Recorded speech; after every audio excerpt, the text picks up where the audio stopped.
In this video, I'm going to show you guys how to set up a drop jig rig. I got my single hook and I've got a jig head.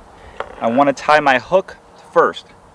So just like the regular drop shot rig, I'm going to use a Palomar knot and I'm going to tie this hook to my line. If you don't know how to tie a Palomar knot, go ahead and click here and there's a video that shows you how to tie a Palomar knot.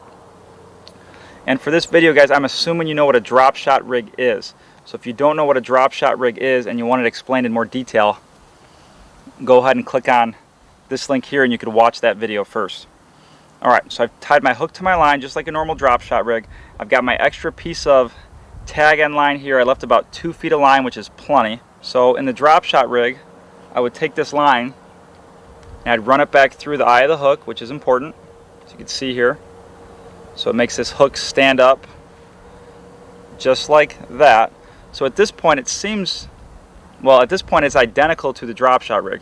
What's going to change here is instead of tying on a weight at the end of my tag line here, I'm going to tie on a jig head. So I'm going to tie a Palomar knot to my jig head and then I'm set.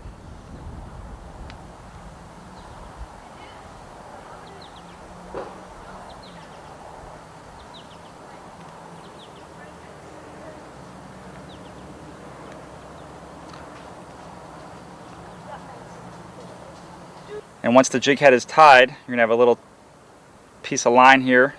We're just going to cut off that tag end line.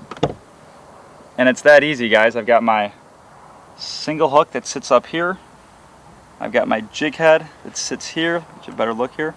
Alright, I'm running it probably about 2 feet. Probably about a 2.5 foot difference here.